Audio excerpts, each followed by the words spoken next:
अगर किसी में क्षमता है तो वह मेरी मृत्यु पर से गुजर सकता है और मुझे कोई भी लालच नहीं होगा।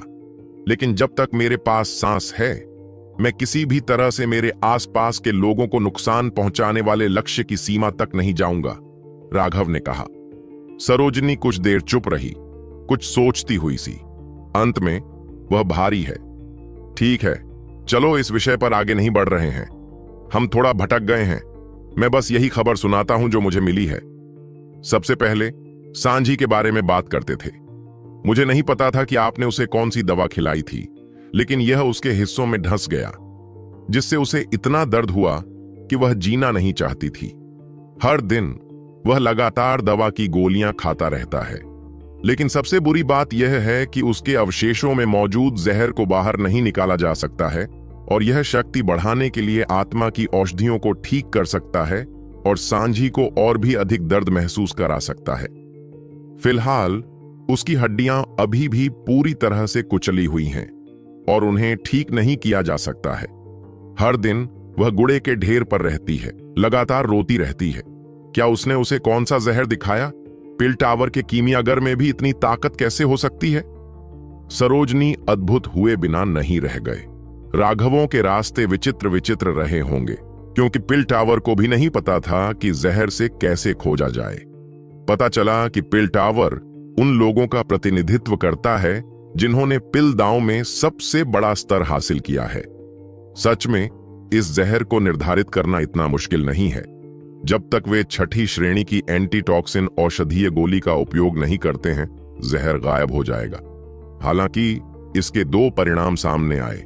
एक यह कि सांझी को इतना दर्द होगा कि वह जीवन और मृत्यु के बीच झूलता रहेगा, और बहुत संभव है कि वह पागल हो जाए। उस तरह का दर्द आम लोगों के बस की बात नहीं है। दूसरा यह है कि भले ही सांझी इसे धारण करने में सफल हो जाए, लेकिन उसके अवशेषों में मौजूद जहर पहले से ही उसकी आत्मा के चारों ओर पूरी तरह से कुंडलित हो चुका है। एक बार जहर व्यक्तित्व को हटा दिया जाए तो उसकी आत्मा के चारों ओर कुंडलित जहर मुरझा जाएगा। एक बार जब यह मुरझा जाएगा तो यह एक विशेष विष छोड़ेगा जिसे आत्मा संदूषण तारा कहा जाता है। वह तुरंत अपने मन समुद्र पर आक्रमण करना चाहता है, और यह उसकी आत्मा की जड़ को नष्ट करने से भी अलग हो जाएगा। यह उसे अपनी आध्यात्मिक शक्ति का उपयोग करने में पूरी तरह से अकल्पनीय बना देगा। अगर वह उस समय अपनी आध्यात्मिक शक्ति का उपयोग करने की कोशिश करता है तो सिर में सुई जैसा दर्द महसूस होता है। उस विष को दूर नहीं किया जा सकता है, लेकिन यह जन्मजात भी नहीं है। आध्यात्मिक शक्ति का उपयोग करने में असाध्य होने के कारण वह अब विशिष्ट को परिष्कृत करने में सक्षम नहीं होगा। भविष्य में उसे गोली चलाने वाले शिष्य और मार्शल साधक बनने पर ध्यान केंद्रित करना होगा, राघव ने कहा। यह सुनकर सरोजनी को ठंड का एहसास हुआ। राघव वास्तव में बहुत सारी चॉकलेट थी। यह सांझी के वैज्ञानिक शिष्यों को पंगु बना रहा था, जो उन्हें मारना से भी ज्यादा भयानक था। संभवतः आपको लगता है कि यह बहुत अधिक था, लेकिन मुझे लगता है कि यह बिल्कुल सही था। जब एक महिला ने मुझे डांटा तो उसने अपने शरीर का उपयोग करने के लिए मुझ पर हमला किया। जब वह अपनी मृत्यु से पहले ठीक हो गई तो मुझे वह दर्द महसूस हुआ जो उसे महसूस हो रहा था। दुर्भाग्य से उस समय मेरी साधना का आधार ऊंचा नहीं हुआ था, अन्यथा मैं ऐसे अनंत का प्रयोग करता था जिससे उसे 10 गुना दर्द महसूस होता था। अन्यथा क्या यह मेरे साथ अन्याय नहीं होता? राघव ने दांत पीसते हुए कहा। मुझे बहुत बुरा जीवन लगता है और बहुत सी चीजें दिखती हैं। मुझे पहले से ही नहीं पता था कि कैसा प्यार करना है, और मुझे नहीं पता कि कैसा अपमान करना है। यह ठीक है, क्योंकि मेरे पास प्यार नहीं है, इसलिए मेरे लिए कोई अपमानजनक भावना नहीं है। इसलिए मेरे पास आपकी भावनाओं को समझाने का कोई मतलब नहीं है। मुझे आपके काम की आलोचना करने का अधिकार नहीं है। चौले मुख्य मुद्दा पर वापस आ गए हैं। वर्तमान में सांझी आधा मेरा है, जिससे हुओ परिवार नाराज है। हालांकि घेरा सांझी ने धार्मिक और विनाशकारी लड़ाई में भाग लिया, जो पिल टावर की तटस्थ शपथ का गंभीर उल्लंघन हुआ है, इसलिए वे केवल इस नुकसान को स्वीकार कर सकते हैं। हालांकि हुओ परिवार में ऐसे लोग शामिल नहीं हैं जो इसे आसानी से स्वीकार कर लें। आखिरकार हुओ परिवार में एक व्यक्ति की प्रतिभा बहुत मायने रखती है। वे परिवार के मुखिया के शौक के बारे में भी गहराई से तलाश करते हैं और इस बार वास्तव में आप में कुछ और ही कर रहे हैं। मेरी तरफ से मत देखो, मैं सिर्फ साथियों पर टिप्पणी कर रहा हूं। तुम्हारा आचरण हुओ परिवार की दृष्टि में प्रतिद्वंद्वियों है और उत्तेजक वाला है। हालांकि पिल टॉवर को 3 परिवारों का समर्थन प्राप्त है, लेकिन हुओ परिवार का निश्चित रूप से बड़ा प्रभाव है। वे अपने साक्ष्य दिखाने के लिए गुप्त रूप से जुआनटियन संप्रदाय के पास गए हैं। जहां तक दाओ संप्रदाय का प्रश्न है, उन्होंने लोगों को मेरे पास अध्ययन से पूछा कि क्या हुआ। उन्होंने मुझसे कहा कि वे एक शिष्य की वसीयत से पिल टॉवर का अभ्यास नहीं करना चाहते हैं। यह सुनकर राघव की आंशिक शूटिंग टूट गई और उसका गुस्सा बढ़ गया। अरे, वे खुद को क्या तत्व देते हैं? उन्हें लगता है कि वे मुझे बाहर निकाल सकते हैं। जो संप्रदाय के विकास में बाधा डालते हैं या उनके लाभ को बाधित करते हैं, उन्हें निर्दयता से हटा दिया जाना चाहिए। निश्चित रूप से यह थोड़ा अनुचित है, लेकिन सभी संप्रदाय मूल रूप से ऐसे ही हैं। अन्यथा वे अनंत काल तक जीवित नहीं रह पाएंगे। सरोजनी ने कहा, बेशक, मेरा जवाब था कि आप मेरे शिष्य हैं और जब तक मेरे शिष्य कुछ गलत नहीं करते तब तक कोई भी मेरे शिष्य से सीख नहीं सकता। हालांकि उनके शब्द संकल्प थे, लेकिन वे दृढ़ संकल्प और अटल निश्चय से भरे हुए थे। राघव को कुछ कहो देखो। सरोजनी ने अपना हाथ हिलाया। तुम्हें मेरा साहसिक प्रदर्शन करने की बर्बादी नहीं है। मैंने जो माधव को दिखाया था कि पहले भी उसने शतरंज के मोहरे की तरह इस्तेमाल किया था। अब जब वह मारा गया है तो मुझसे यह मैच जीतने में मदद की है। मुझे स्वाभाविक रूप से रक्षा करना होगा, अन्यथा मैं एक दोस्त नहीं बन जाऊंगा जो एहसान और कृतज्ञता को भूल जाता है। माधव मर गया। मैंने उन सभी चमत्कारों के साक्ष्यों को हटा दिया है जो संतों से हैं। इस बार उन्होंने एक बहुत बड़ी गलती की, जिसके कारण कई शिष्यों की मृत्यु हो गई। गुप्ता परिवार भी अपनी रक्षा करने में असमर्थ था। गुप्ता परिवार ने बार बार मेरे सरोजनी परिवार के साथ समानता स्थापित की है और इस शानदार जीत ने मुझे परिवार के मुखिया से भी प्रशंसा दिलाई है। सरोजनी ने उत्साह से मुस्कुराया। दूसरी ओर राघव का दिल थोड़ा ठंडा हो गया। पिछड़े लोगों के पास छोटे छोटे संघर्ष होते हैं, जबकि पिछड़े लोगों के पास बड़े छोटे संघर्ष होते हैं। जख्म आप किसी भी क्षेत्र में पहुंचे, जख्म आपके पास कितनी भी शक्ति हो, आप हमेशा खूनी युद्ध के मैदान में ही रहेंगे। यही जीवन था, यही साधना की दुनिया थी। आप किसी भी स्तर पर पहुंचे, आप हमेशा जटिल संबंधों से जुड़े रहेंगे और आपको लगातार संघर्ष करना पड़ेगा। क्या यही मानवता का स्वभाव है? यह कैसे हो सकता है कि आप साधना के लिए आधार बना सकते हैं, अपने रॉकेट को अपने स्टेस्टो में रचने के लिए, लेकिन एक बार आपने एक प्रतिद्वंदी को रचा दिया तो क्या हुआ? आप अगले स्तर पर जाएंगे और भी अधिक सेकंड का सामना करेंगे। क्या आपने लगातार इन्हें रचा था? अंत में राघव मन ही मन मुस्कुराया। मुझे इसकी कोई परवाह नहीं है। अगर तुम अलग होना चाहते हो तो लड़ो, बस मुझे मत उकसाओ। यह सांझी की वर्तमान स्थिति है। यहां मेरी सुरक्षा में कोई भी हथियार शामिल होने के लिए तैयार नहीं है। मैं पूछ रहा हूं, राघव, क्या तुम मेरे सरोजनी परिवार में शामिल होने के लिए तैयार हो? सरोजनी ने पूछा। माफ करना, लेकिन मैं नहीं चाहता। राघव ने अपना सिर हिलाया। राघव, शायद तुम नहीं जानते कि मेरा शुई परिवार कितना मजबूत है। मैं तुम्हें बता दूं। राघव द्वारा मना किए जाने पर सरोजनी को जरा भी गुस्सा नहीं आया। इसके विपरीत वह हल्की सी मुस्कुराई। मठ प्रमुख, या शायद मुझे आपको बड़ी बहन कहना चाहिए, क्योंकि इससे हम करीब लगेंगे। मैं आपके शुई परिवार में शामिल नहीं होना चाहती, क्योंकि मैं आपके शुई परिवार के खेलों में शामिल नहीं होना चाहती। शायद आपने मुझसे मेरे लाभ के लिए पूछा है, क्योंकि मैं शुई परिवार में बेहतर तरीके से बड़ा हो सकता हूं। साथ ही शुई परिवार को एक शक्तिशाली सहायक, एक पारस्परिक रूप से लाभकारी समझौता मिलेगा। लेकिन यह देखते हुए कि आपका शुई परिवार कितना बड़ा होगा, क्या यह संभव है कि सभी एकजुट हों? कोई आंतरिक संघर्ष नहीं है। अगर कोई मुझे निशाना बनाए तो मैं क्या करूंगी? यदि आप शुई परिवार के मुखिया होते तो शायद मैं भी इसमें शामिल हो जाता, क्योंकि मैं महसूस कर सकता हूं कि आप वास्तव में मेरी परवाह करते हैं और मुझ पर भरोसा करते हैं। लेकिन आप परिवार के मुखिया नहीं हैं। फिर क्या होगा अगर एक दिन शुई परिवार यह तय कर ले कि लाभ के लिए उन्हें मेरी बलि देनी होगी? तब आप क्या करेंगे? राघव ने पूछा। जब सरोजिनी ने पहली बार राघव को अपनी बड़ी बहन कहते हुए सुना तो वह लगभग हंस पड़ी, लेकिन यह देखकर कि वह कितना गंभीर था, भावनाएं उसके दिल को छू गईं। अब उसे राघव के स्वभाव का थोड़ा बहुत अंदाजा हो गया था। चूंकि उसने उसे बड़ी बहन कहा था तो वह वास्तव में उसे बड़ी बहन मानता था। उसके इतने सालों के जीवन में यह पहली बार था जब किसी ने उसके साथ इतनी ईमानदारी से पेश आया था। यहां तक कि उसके परिवार में भी कोई ऐसा नहीं था जो उस पर इतना भरोसा करता हो। लेकिन उसके बाकी शब्दों से उसका दिल कांप उठा। बड़े परिवार हृदयहीन होते हैं, ठीक वैसे ही जैसे संप्रदाय हृदयहीन होते हैं। मुनाफे के सामने बाकी सब कुछ कितना तुच्छ था। इसके अलावा राघव के स्वभाव को देखते हुए अगर वह उसे अपने परिवार में ले आती है तो भले ही वह कुछ लाभ ला सकता है, लेकिन बहुत संभव है कि वह अपने साथ मुसीबत भी लाएगा। मुनाफा कमाने के बाद उसका परिवार उसके प्रति खुशी से मुस्कुराता था, लेकिन जैसे ही वह मुसीबत खड़ी करता, अगर वह मुसीबत मुनाफे से ज्यादा हो जाती तो उसका परिवार उसे छोड़ने में संकोच नहीं करता। राघव की तो बात ही छोड़िए, वे उसे भी छोड़ने में संकोच नहीं करते।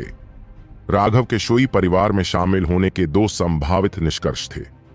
एक, राघव शुई परिवार के षड्यंत्र के तहत मर जाएगा, या दो, राघव जीवित रहेगा जबकि शुई परिवार। यह सोचते सोचते सरोजनी पसीने से लथपथ हो गई। उसे याद आया कि रामानंद ने जाने से पहले क्या कहा था।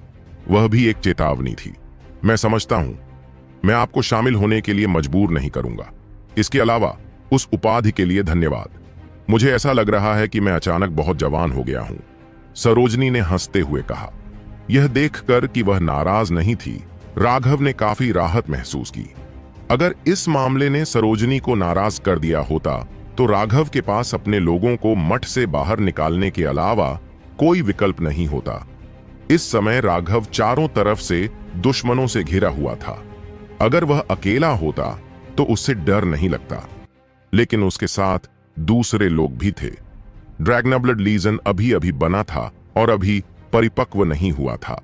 अगर अब उन पर हमला किया जाता तो यह एक घातक झटका होता। हालांकि सरोजनी एक उच्च पद पर थी और गहरी योजनाएं भी बनाती थी, लेकिन राघव को लगा कि वह वास्तव में अंदर से बहुत दयालु थी, कोई ऐसा व्यक्ति जिस पर वह भरोसा कर सके। हे, मुझे ही धन्यवाद कहना चाहिए। आप जैसी बड़ी बहन के साथ क्या मैं किसी भी संप्रदाय के नेता को थप्पड़ नहीं मार सकता? राघव ने शरारत से मुस्कुराया। तुम्हारी हिम्मत, मैं तुम्हें बता दूं, मेरे नाम का इस्तेमाल करके पागल होने के बारे में सोचना भी मत, अन्यथा मैं तुम्हें तुम्हारी औकात दिखा दूंगा। सरोजनी ने चेतावनी दी। मैं तो बस मजाक कर रहा था। क्या तुम्हें लगता है कि मैं उस तरह का इंसान हूं? राघव ने अजीब तरीके से कहा। सरोजनी ने चुपचाप राघव को देखा, लेकिन उस नजर ने स्पष्ट रूप से कहा, हां, मैं करता हूं। कुछ देर तक उससे बात करने के बाद सरोजनी को अब पहले की तुलना में राघव के ज्यादा करीब महसूस हुआ और वह पहले से ज्यादा सहज हो गई।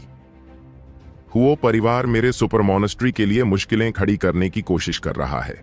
हमारी सभी औषधीय गोलियां पिल टॉवर से खरीदी जाती हैं, लेकिन कुछ दिन पहले मुझे यह खबर मिली कि जब मेरे अधीनस्थ औषधीय गोलियां खरीदने गए तो पिल टॉवर ने कहा कि उनके पास स्टॉक कम है और वे हमें सीमित मात्रा में ही बेच सकते हैं। वे घृणित छोटे लोग, वे मेरे साथ यह खेल खेलना चाहते हैं। क्या वे मुझे अपनी शक्ति का प्रदर्शन दिखाने की कोशिश कर रहे हैं? किसी भी मामले में मेरे सुपर मॉनेस्ट्री के पास काफी बचत है। जब तक वे हमें पूरी तरह से काट नहीं देते तब तक हम कुछ समय तक टिक सकते हैं, सरोजनी ने व्यंग्य किया। छी, जालसाजों का एक झुंड भी इतना अहंकारी हो सकता है? सच में मौत को दावत दे रहा है, राघव ने भी व्यंग्य किया। नकली? बड़ी बहन, शायद आप यह नहीं जानती होंगी, लेकिन पिल टॉवर द्वारा बेची जाने वाली बोन टेम्परिंग पिल्स में कुछ ऐसा किया गया है जिससे उनका औषधीय प्रभाव आधा हो गया है। हालांकि बाहर से यह बताना असंभव है, और चूंकि बाजार में मौजूद सभी बोन टेम्परिंग पिल्स पर पिल टॉवर का एकाधिकार है और दूसरों के पास अपने खुद के औषधीय सूत्र को परिष्कृत करने का कोई तरीका नहीं है, इसलिए कोई भी इस रहस्य को नहीं जानता, राघव ने समझाया। क्या वह सच है? इतना अच्छा है। क्या मैं बड़ी बहन को धोखा देने की हिम्मत करूंगी? खैर, चूंकि तुम मेरी बात पर विश्वास नहीं करती, इसलिए मैं तुम्हारे लिए गोलियों की एक भट्टी तैयार कर दूंगा। उसने सीधे गोली की भट्टी निकाली और सरोजनी के सामने गोलियों को परिष्कृत किया। उसकी तकनीक बेहद कुशल थी और उसने बहुत तेजी से परिष्कृत किया। सिर्फ एक अगरबत्ती के बराबर समय में भट्टी का ढक्कन खुल गया और गोलियों की खुशबू बाहर तैरने लगी। वे सभी उच्च श्रेणी की गोलियां हैं। राघव, तुम एक कीमिया जीनियस हो। उन 9 उच्च श्रेणी की औषधीय गोलियों को देखकर सरोजनी पूरी तरह से हैरान रह गया। हालांकि वह गोली बनाने वाली नहीं थी, लेकिन उसके कई सालों का अनुभव व्यर्थ नहीं गया। न केवल उसकी गोली बनाने की गति बहुत तेज थी, बल्कि उसने एक ही बार में 9 उच्च श्रेणी की गोलियां भी परिष्कृत कर ली थीं। यह व्यावहारिक रूप से अविश्वसनीय था। सच तो यह है कि राघव ने खुद को रोक रखा था। अगर उसने उच्च श्रेणी की गोलियों की भट्टी को परिष्कृत किया होता तो निश्चित रूप से सरोजनी को अचंभित कर देता, लेकिन राघव इतना दिखावा नहीं करना चाहता था। अभी उसे बस यह साबित करना था कि पिल टॉवर द्वारा बेची जाने वाली औषधीय गोलियों में कोई समस्या है।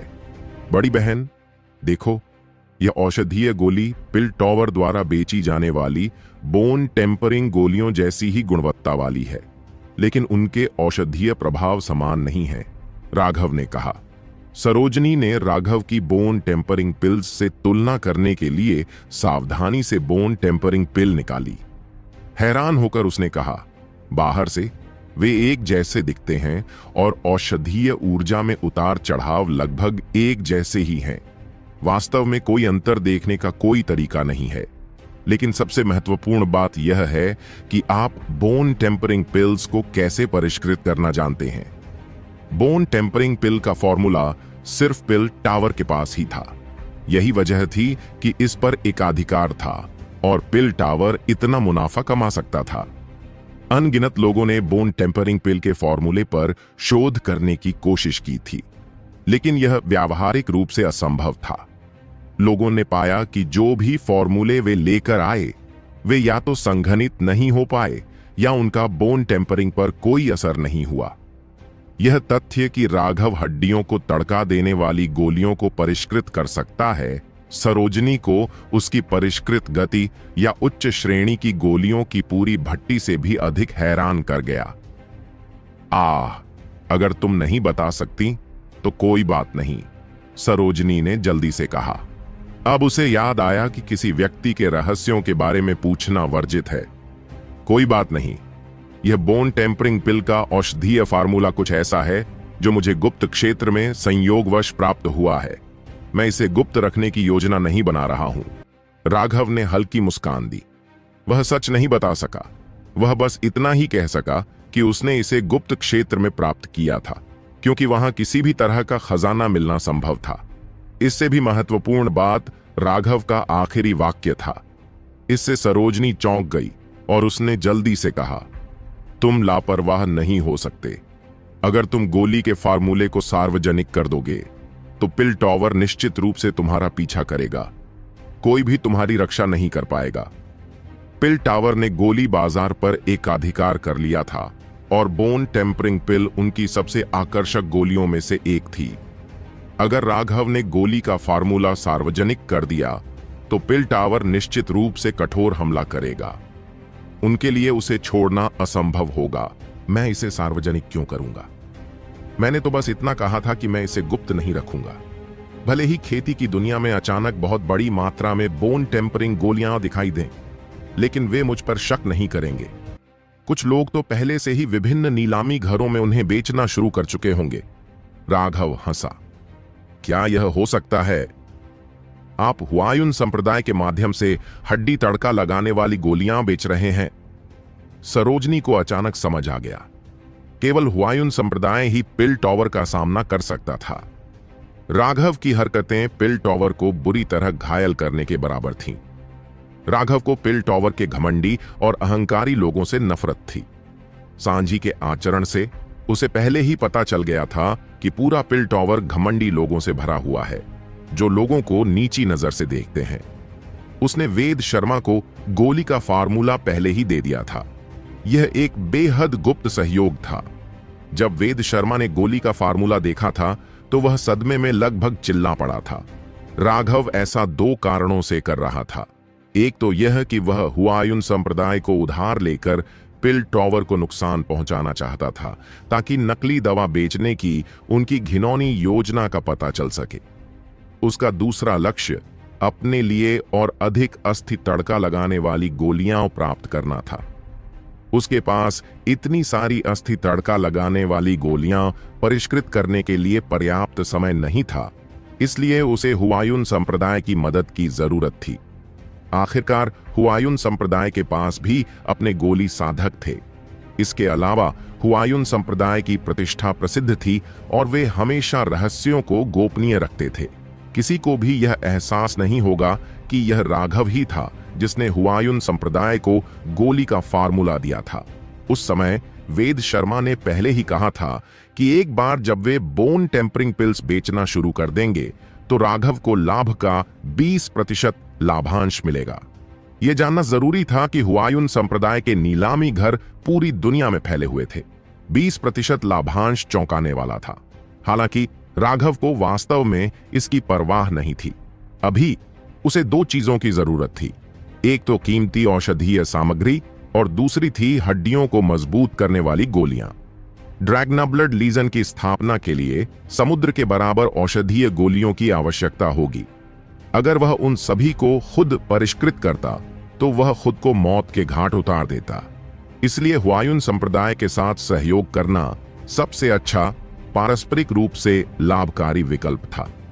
इस तरह पिल टॉवर की नकली दवाओं का मामला सार्वजनिक होने में ज्यादा समय नहीं लगेगा। उस समय क्या उनके पास मेरी परवाह करने का समय होगा? इस बार मैं पिल टॉवर को एक क्रूर झटका देने के लिए हुआयून संप्रदाय को उधार लूंगा। उन घमंडी लोगों को वास्तव में खुद को और अधिक संयमित रखना चाहिए। राघव ने शरारती ढंग से हंसा। राघव की भयावह मुस्कान को देखकर सरोजनी कुछ अवाक रह गई। पिल टॉवर के लिए राघव जैसे किसी व्यक्ति को अपना दुश्मन बनाना वाकई दुर्भाग्यपूर्ण था। पिल टॉवर ने कहा कि वे साधना जगत में तटस्थ थे, लेकिन वे बहुत अहंकारी थे और उनमें चरित्र की कमी थी। किसी की भी उनके बारे में अच्छी धारणा नहीं थी। हालांकि धर्मी और भ्रष्ट दोनों ही मार्ग अपनी औषधीय गोलियों पर निर्भर थे। उनके सामने सिर झुकाने के अलावा कोई विकल्प नहीं था। एक बार हुआयून संप्रदाय ने यह प्रहार कर दिया तो अब से उन्हें थोड़ा बेहतर व्यवहार करना चाहिए। उनका अहंकार भी अधिक संयमित होना चाहिए। यह सही है बहन। क्या राखी के बारे में कोई खबर है? राघव ने पूछा। देसाई परिवार की लड़की? अंत में वह पीड़ा सहन नहीं कर सकी और आत्महत्या कर ली। राघव, तुम्हें देसाई परिवार से सावधान रहना चाहिए। वे निश्चित रूप से इस मामले को ऐसे ही खत्म नहीं होने देंगे, सरोजनी ने चेतावनी दी। तो क्या वे मुझे पहले मठ में मारने आएंगे? राघव ने पूछा। वे ऐसा कुछ करने की हिम्मत नहीं करेंगे, लेकिन देसाई परिवार के स्वभाव को देखते हुए आपके लिए सावधान रहना बेहतर होगा। बाहर न जाने की पूरी कोशिश करें। मैं कुछ समय तक मठ से बाहर कहीं नहीं जाऊंगा। उन्हें कोई मौका नहीं मिलेगा। राघव ने सिर हिलाया। इस दुनिया में हमेशा कुछ लोग आपकी जासूसी करते रहते हैं। जैसे ही आप कोई गलती करते हैं, वे जहरीले सांप की तरह एक ही बार में हमला करके आपको मौत के घाट उतार देते हैं। राघव इतना अहंकारी नहीं हुआ था कि वह दूसरे लोगों की योजनाओं को नजरअंदाज कर दे, खासकर एक प्राचीन परिवार की योजनाओं को। राघव को प्राचीन परिवारों के बारे में ज्यादा जानकारी नहीं थी, लेकिन उनके शिष्यों के अहंकार से वह बता सकता था कि उनकी नींव जरूर चौंकाने वाली होगी। जो कुछ उसे पता चला था वह सिर्फ हिमशैल का सिरा था। तो क्या मानव मर गया है? राघव ने पूछा। नहीं, मैंने सुना है कि उसे देसाई परिवार में एक महत्वपूर्ण पद पर रखा गया है और उसे सबसे अच्छा प्रशिक्षण मिला है, सरोजनी ने उत्तर दिया। क्या राखी उसे अपने साथ नहीं लाई? राघव चौंकने से खुद को नहीं रोक सका। उसने जो अनुमान लगाया था वह ऐसा नहीं था। राखी के किरदार के अनुसार आत्महत्या करने से पहले वह मानव को जरूर मरवा देती। उन्हें एक साथ इस दुनिया से विदा हो जाना चाहिए था। मुझे सटीक विवरण नहीं पता। जहां तक भ्रष्ट मार्ग की बात है, मेरे पास अच्छी और बुरी दोनों खबरें हैं। आप पहले कौन सी सुनना चाहते हैं? सरोजनी ने हंसते हुए कहा। चलो पहले अच्छी खबर सुनते हैं, राघव ने बिना किसी हिचकिचाहट के कहा। अच्छी खबर यह है कि समर की मृत्यु हो गई है। अब आपका एक प्रतिद्वंद्वी कम हो गया है। वह मर गया? नहीं, ऐसा नहीं हो सकता। वह कैसे मर गया? जब उसने मेरिडियन ओपनिंग क्षेत्र में घुसने का प्रयास किया तो उसके दिल के शैतान ने उस पर हमला कर दिया और उसका पूरा शरीर फट गया। एक पीढ़ी की प्रतिभा ऐसे ही मर गई, सरोजनी ने आह भरते हुए कहा। समर मानव के समान ही एक प्रतिभाशाली व्यक्ति था, जिसकी प्रशंसा 1000 साल में एक बार होने वाले प्रतिभाशाली व्यक्ति के रूप में की जाती थी। भ्रष्ट मार्ग ने उसे बड़ा करने के लिए अंतहीन प्रयास किए थे, यहां तक कि उसके अंदर ज्यानेटियन रक्त प्रत्यारोपित करने के लिए एक ज्यानेटियन विशेषज्ञ की बलि भी दी थी। लेकिन राघव से मुठभेड़ के बाद उसे लगातार असफलताओं का सामना करना पड़ा। जब वह पिछली बार आगे बढ़ा था तो वह अपने दिल के शैतान से लगभग मर ही गया था। इस बार जब वह वापस लौटा तो उसके पास केवल आधा शरीर बचा था। राघव उसका दुःस्वप्न बन गया था। भ्रष्ट मार्ग के विशेषज्ञों ने उसे 100 वर्ष के लिए बंद कर दिया था और 100 वर्ष बीत जाने पर उसके हृदय शैतान की स्मृतियां धुल जाएंगी। वर्तमान में उसकी मानसिक स्थिति अस्त व्यस्त हो गई थी और साधना के लिए अनुकूल नहीं थी। लेकिन उसने मना कर दिया था और अपने अपमान को धोने के लिए व्यक्तिगत रूप से राघव का सिर काटने की कसम खाई थी। उसने मेरिडियन ओपनिंग क्षेत्र पर जबरन हमला किया था और इस तरह उसकी मृत्यु हो गई। धर्मी मार्ग के सदस्य के रूप में भी सरोजनी ने भावनात्मक रूप से आह भरी। यह कोई अच्छी खबर नहीं है। उसकी जिंदगी या मौत मेरे लिए कोई मायने नहीं रखती। राघव ने अपना सिर हिलाया। दोनों सिर्फ अपनी अलग अलग स्थिति के कारण दुश्मन थे। राघव को उसके प्रति वास्तव में बहुत नफरत नहीं थी। इसके विपरीत समर की मौत ने उसे थोड़ा नुकसान महसूस कराया। साधना बस इतनी क्रूर थी। पराजित व्यक्ति को केवल निर्दयतापूर्वक समाप्त किया जाएगा। हालांकि राघव मूर्खता से उसके साथ सहानुभूति नहीं रखेगा। अगर वह पराजित होने वाला होता तो समर को उसके प्रति जरा सी भी सहानुभूति महसूस नहीं होती। इसके बजाय वह शायद अपना कटा हुआ सिर दिखा देता। यह भी सच है, तुम दोनों अब एक ही स्तर पर नहीं हो। सेलेस्टियल्स के सामने चुने हुए लोग कुछ भी नहीं हैं। सरोजनी ने थोड़ा मुस्कुराया। स्वर्गीय प्राणी क्या हैं? राघव चौंकने से खुद को रोक नहीं सका। कुछ नहीं। यह महसूस करते हुए कि उसकी जुबान फिसल गई है, सरोजनी ने जल्दी से कहा, जहां तक बुरी खबर की बात है, तुम भ्रष्ट मार्ग की जरूरी हत्या सूची में आ गई हो। दूसरे शब्दों में, भ्रष्ट मार्ग तुम्हें मारने के लिए कुछ भी कर सकता है। सच में मैं तुम्हें अपने शुई परिवार में इसलिए शामिल करना चाहती थी क्योंकि यह जरूरी हत्या सूची है। क्या यह जरूर मार डालने वाली सूची इतनी अद्भुत है? राघव ने पूछा। इस सूची में केवल वे प्रतिभाशाली लोग ही शामिल किए गए हैं जिनके बारे में भ्रष्ट मार्ग सोचता है कि वे उन्हें धमका सकते हैं। वे उन लोगों को मारने के लिए कुछ भी कर सकते हैं। इसके अलावा वे सिर्फ आप पर अकेले हमला नहीं करेंगे। अगर उन्हें ऐसा करना पड़ा तो वे आपको मारने के लिए हत्यारों को भी नियुक्त करेंगे, सरोजनी ने कहा। हत्यारे? क्या यह धर्मनिरपेक्ष दुनिया में सिर्फ एक पेशा नहीं है? राघव ने पहली बार ऐसा कुछ सुना था। खेती की दुनिया में हत्यारे भी हैं और वे बेहद रहस्यमय हैं। उनकी खेती की तकनीकें और युद्ध कौशल सभी बेहद विचित्र हैं और दूसरों की हत्या करने के लिए इस्तेमाल किए जाते हैं। शायद उनकी वास्तविक युद्ध क्षमताएं कम हैं, लेकिन विभिन्न क्षेत्रों में हत्या करना उनके लिए सरल बात है। वास्तव में उनके कुछ प्रतिभाशाली लोगों के अपने से 2 गुना ऊपर के लक्ष्यों की हत्या करने में सफल होने के रिकॉर्ड हैं। वे सभी शैतानों का एक समूह हैं जो अंधेरे में छिपे रहते हैं और जान लेने में माहिर हैं। ब्लड किल हॉल हत्यारों का संगठन है। उनका नाम ही पूरी दुनिया को डराने के लिए काफी है। सरोजनी के चेहरे पर थोड़ी गंभीरता आ गई।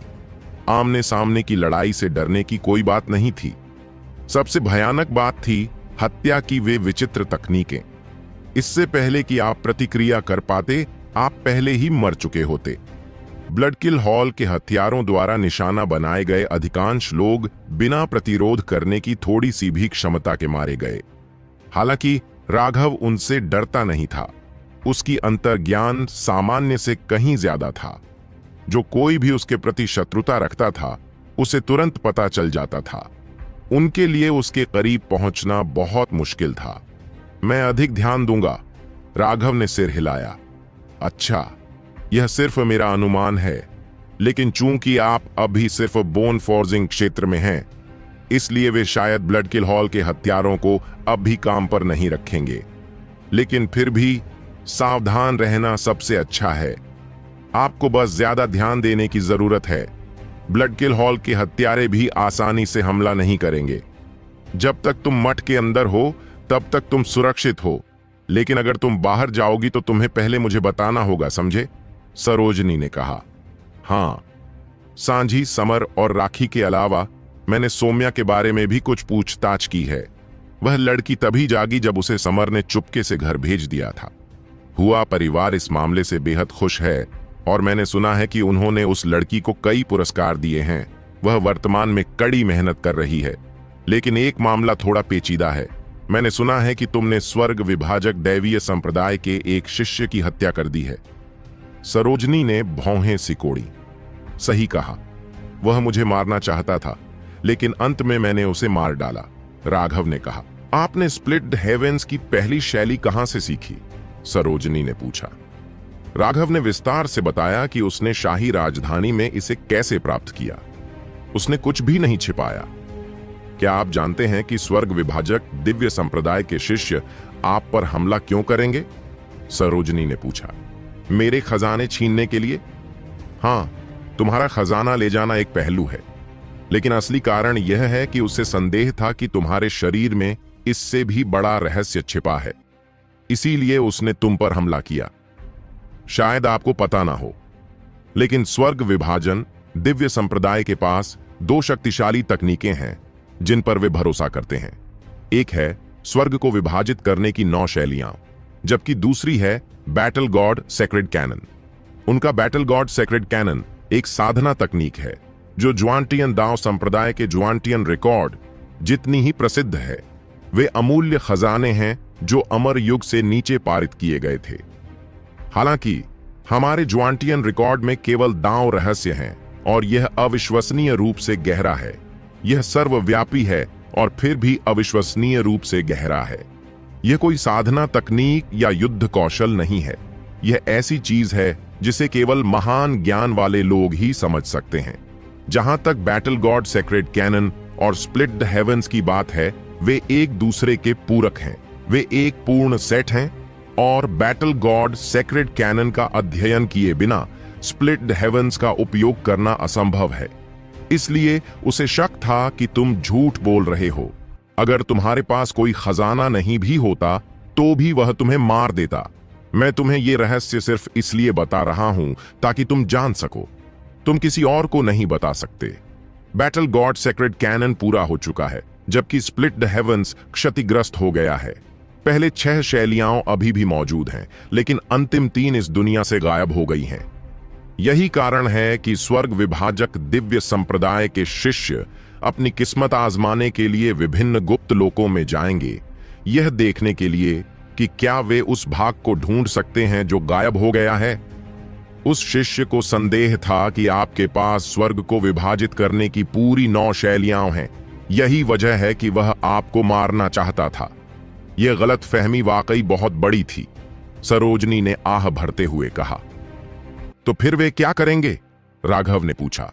स्वर्ग विखंडन दिव्य संप्रदाय दबंग पागलों का एक समूह है जो तर्क की बात नहीं करते। अगर उन्हें पता चले कि आपने स्वर्ग विखंडन की पहली शैली सीख ली है और उसका उपयोग भी कर सकते हैं, तो वे निश्चित रूप से आपको अपनी साधना तकनीक सौंप देंगे, सरोजनी ने कहा। उन्हें ऐसी बात सोचना भी नहीं चाहिए। अगर उन्होंने हिम्मत की तो जब तक वे मुझे नहीं मारेंगे मैं उन्हें अनंत काल तक परेशान करता रहूंगा, राघव ने ठंडे स्वर में कहा। वे अपने युद्ध कौशल की रक्षा करने में भी सक्षम नहीं थे, जिससे यह फैल गया, और अब वे चाहते थे कि कोई और उनकी साधना तकनीक सौंप दे। क्या उन्हें बचपन में ही सिर के बल गिरा दिया गया था? वे असुरा सुथरा बॉडी आर्ट चाहते थे। सपने देखते रहो। अगर वे वास्तव में ऐसा कुछ करने की हिम्मत करते हैं तो राघव को हर बार आगे बढ़ने पर उनके घर पर अपने कष्टों से गुजरने में कोई आपत्ति नहीं होगी। आपको इस बारे में ज्यादा चिंता करने की जरूरत नहीं है। स्वर्ग विभाजक दैवीय संप्रदाय इस क्षेत्र में स्थित नहीं है और उन्हें इस खबर के बारे में पता नहीं चलेगा। मैं आपको यह सिर्फ इसलिए बता रहा हूं ताकि आप उनके प्रकट होने की संभावना के लिए तैयार रहें, सरोजनी ने सांत्वना दी। हालांकि उसने यही कहा था, लेकिन वह अंदर से बहुत चिंतित थी। स्वर्ग विभाजक दिव्य संप्रदाय ज्वांटियन दाओ संप्रदाय के समान स्तर का एक विशाल संप्रदाय था। उनकी विरासत अनगिनत वर्षों तक फैली हुई थी। इसके अलावा वे बेहद दबंग थे और उनसे बात करना मुश्किल था। ज्वांटियन दाओ संप्रदाय निश्चित रूप से सिर्फ एक शिष्य के लिए स्वर्ग विभाजन दिव्य संप्रदाय का सामना नहीं करेगा, लेकिन एक बात जिसने उसे सांत्वना दी वह यह थी कि गुप्त क्षेत्र के शिष्य स्वर्ग विभाजक दिव्य संप्रदाय के अस्तित्व से अनभिज्ञ थे। उन छोटे संप्रदायों को स्वर्ग विभाजक दिव्य संप्रदाय के मामलों के बारे में पता नहीं था, इसलिए वह केवल प्रार्थना कर सकती थी कि यह खबर वहां तक न पहुंचे, अन्यथा राघव पर बहुत बड़ी आपदा आ जाएगी। इस दौरान आपको पहले मठ में शांतिपूर्वक साधना करनी चाहिए। यदि आपको कोई समस्या है तो आप सहायक मठ प्रमुख से मिल सकते हैं। कल मैं कुछ चीजों को संभालने के लिए ज्वांटियन दाओ संप्रदाय के लिए रवाना हो जाऊंगा। मेरे लिए अधिक अच्छे व्यवहार को याद रखना, कोई परेशानी मत पैदा करना। सरोजनी की बार बार चेतावनी के बाद राघव उसके कमरे से बाहर चला गया। उसका मूड थोड़ा भारी था और थोड़ा गुस्सा भी। अरे, मुझ पर इतने सारे भाले क्यों ताने हुए हैं? मैं अभी सिर्फ साधना पर ध्यान केंद्रित करूंगा। जो कोई भी मरना चाहता है आ सकता है। राघव ने अपने दांत भींचे और उस परिवहन संरचना पर कदम रखा जो उससे पहले मठ में वापस भेजती। जैसे ही वह पहले मठ में लौटा, राघव तुरंत एकांत में चला गया। उसे लगा कि संकट आने वाला है। वह दुश्मनों से घिरा हुआ था और उसे तुरंत अपनी ताकत बढ़ाने की जरूरत थी। उसने अपने लिए अस्थि तड़का लगाने वाली गोलियां परिष्कृत करना शुरू कर दिया। वर्तमान में उसका शरीर पहले से ही अपने वज्र बल से चरम पर पहुंच चुका था।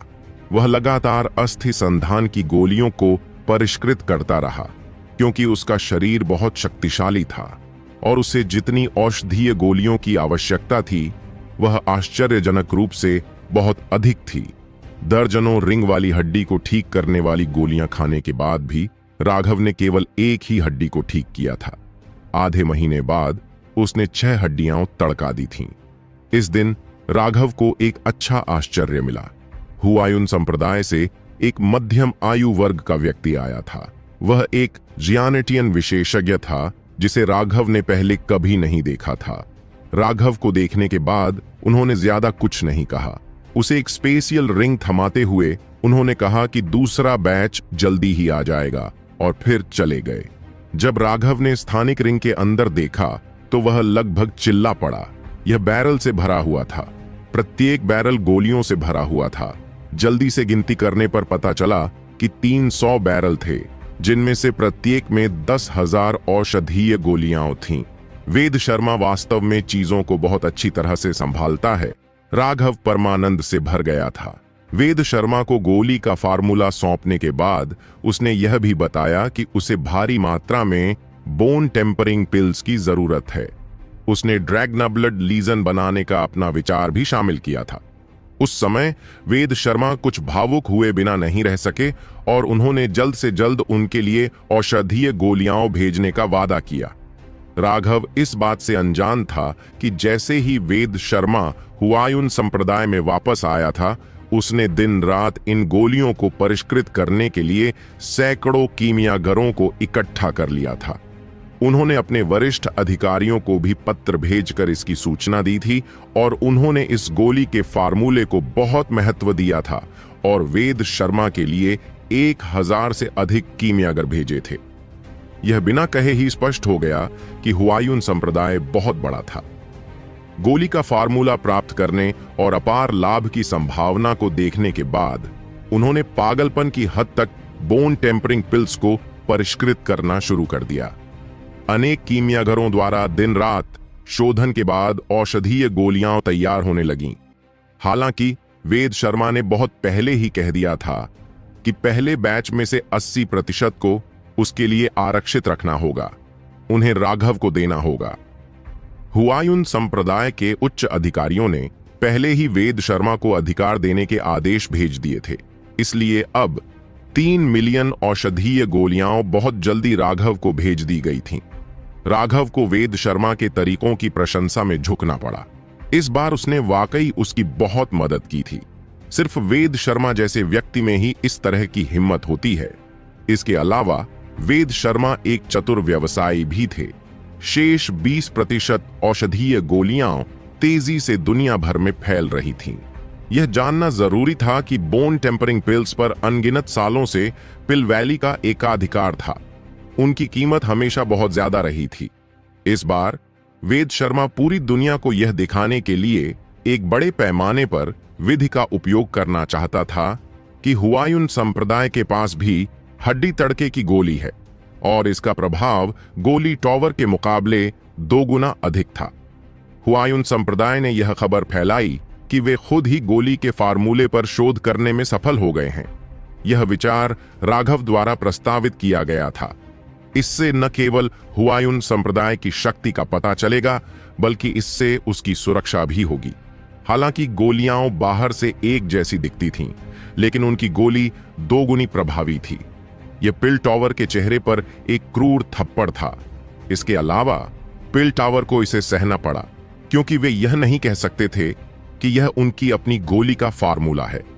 अन्यथा एक ही गोली का फार्मूला अलग अलग औषधीय प्रभावों के साथ कैसे समाप्त हो सकता है। ऐसा नहीं था कि वे यह स्वीकार कर सकें कि उन्होंने अधिक धन कमाने के लिए गोलियों के औषधीय प्रभाव को आधा करने के लिए उनमें कुछ मिलावट की थी। अभी वेद शर्मा उन सभी को नहीं बेच रहा था। उसने पहले उन्हें दुनिया भर में भेजा, उन्हें उचित समय के लिए संग्रहित किया ताकि पिल वैली को एक और थप्पड़ मारा जा सके। एक व्यापारी बेहद धैर्यवान था। जहां तक राघव का सवाल है, 3 मिलियन बोन टेम्परिंग पिल्स प्राप्त करने के बाद उसने उन्हें सीधे ड्रैगनाब्लड लीजन के बीच वितरित कर दिया। जब उन्होंने औषधीय गोलियों के बैरल देखे तो उन्हें अपनी आंखों पर विश्वास नहीं हुआ। औषधीय गोलियां हमेशा बोतलों में रखी जाती थीं, बैरल में नहीं। राघव ने उन्हें जल्दी से जल्दी खाने और उनकी हड्डियों को जल्दी से जल्दी सख्त करने का आदेश भेजा। यह तो बस शुरुआत थी। भविष्य में उनके लिए और भी औषधीय गोलियां होंगी। हालांकि उन्हें नहीं पता था कि राघव ने यह कैसे किया, लेकिन ड्रैगनाब्लड योद्धा सभी अतुलनीय रूप से भावुक हो गए। उन्होंने अपने लिए एक नया रास्ता देखा। राघव ने पहले ही अपनी आत्मा जड़ों को उन्नत कर लिया था। अभी उन सभी के पास कम से कम चांदी की आत्मा जड़ें थीं। उनकी साधना की गति पहले की तुलना में 10 गुना तेज थी। अब वे पहले से ही चतुर्गुण क्षेत्र में पहुंच चुके थे। अतीत में चतुर्गुण क्षेत्र ही इन साधारण शिष्यों का अंतिम लक्ष्य था।